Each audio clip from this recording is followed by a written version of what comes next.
Actually બોલવામાં powerful, અને આ જે એમના જમાઈ છે એ અમારા ઘરનું છોરું છે, મૂળ ગુંદી, ગોપાલ નવનીત અચ્છવલાલ શાહ.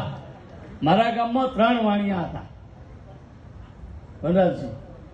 એક નગીન માસુક પરીખ, નવનીત અચ્છવ અને નગીન શાહ એક સરકારી દુકાન ચલાવતા.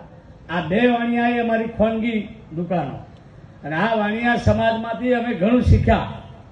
વ્યસનમુક્ત સમાજનું નિર્માણ અમારા ગામમાં દરબારોને જો કોઈ એક કંટ્રોલ કર્યો હોય તો આ વાણિયા સમાજ.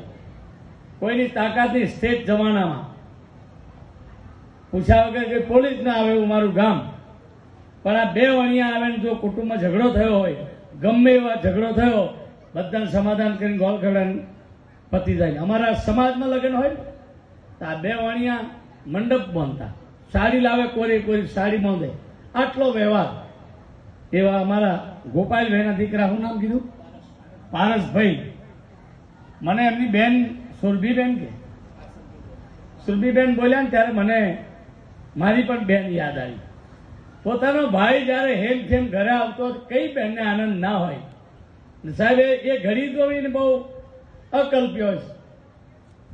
પરેશભાઈની વાત કરીએ ને કે એમની આટલી નોકરી કોઈ કલંક સિવાય. હમણાં વનરાજભાઈ એમના વિશે આખું ભાષણ કર્યું, પરિવાર પણ બોલ્યા, અમારી આદિવાસી સમાજની દીકરી બોલી.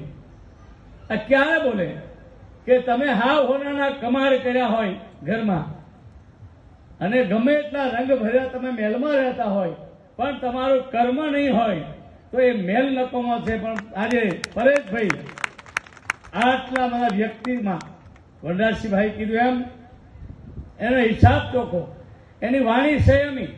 મને આમંત્રણ આવ્યા ને તો અહીં ઉભા રહ્યા, મેં કહું આવો. હું આમ એકદમ ઓળખ્યા નહીં, પછી કીધું કાટુથી આવ્યો. હા, મેં કહું વિદાય સમારોહ થઈ ગયા, હું આવું છું. મેં કહું કારણ આખી દુનિયામાં જો હોશિયાર જો કોઈ કોમ હોય તો વણિયા સમાજ. આપણી દેશી ભાષા વણિયા કે. વર્લ્ડની અંદર વિકટ સમય કોઈ રસ્તો કાઢવો હોય તો વણિક સમાજ કાઢે. અને આજે આપણે બધા જે ગર્વથી ફરીએ છીએ ને આખા દેશમાં, તો એનો શ્રેય જતો હોય તો વણિયા સમાજને. કયા વણિયા? 2 જૈન વણિયા,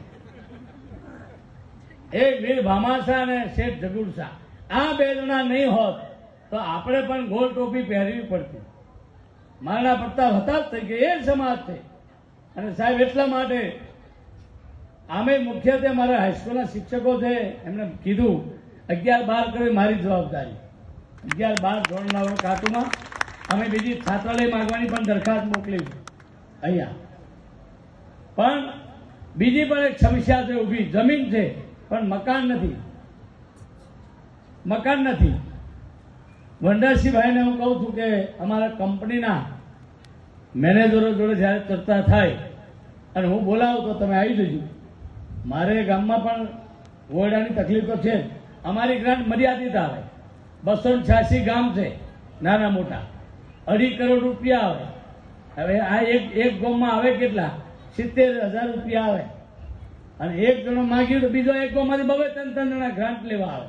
અમારી મર્યાદા હોય છે. પણ સરકારમાં પણ હમણાં ચર્ચા થઈ કે ખાનગી જેટલી પણ સ્કૂલો છે ત્યાં આવાસો માટે હવે લગભગ નિર્ણય લેવાનો કે મકાનો આપો. કારણ સરકારી સ્કૂલમાં તમે હવે આવાસો આપી દીધા, કમ્પ્લીટલી સ્ટ્રક્ચર તૈયાર થઈ જાય. પણ આ હાઈસ્કૂલો માટે જેનું મંડળ વીક છે, આર્થિક રીતે નબળા છે, એવા લોકો પણ અહીંયા મને જોડીને આજે આનંદ થયો કે વનરાજસિંહભાઈના મંડળમાં 72 સંસ્થા. અને આજે સોમજી ડામોર કોંગ્રેસની ઉગતી કડી સમયથી આજ લગી સોમજી ડામોર સતત સમાજ સેવા જોડાયેલો એક વ્યક્તિ, આદિવાસી સમાજમાંથી. ભીલ સમાજને જો કોઈએ મુખ્ય રસ્તા પર લાવ્યો તો આ પરિવાર છે, સોમજી ડામોર. એમને લોકસભાની ટિકિટ લેવાની હતી, હું એનો પ્રભારી હતો દાહોદનો, તો મને મળવા આવ્યા સોમજી ગઈ. તો એમ કે આ બાપુ બેઠા છે ખુરશીએ બુરશીએ અને મને બોલાવવા આવશે, કોઈ કે છે તો હું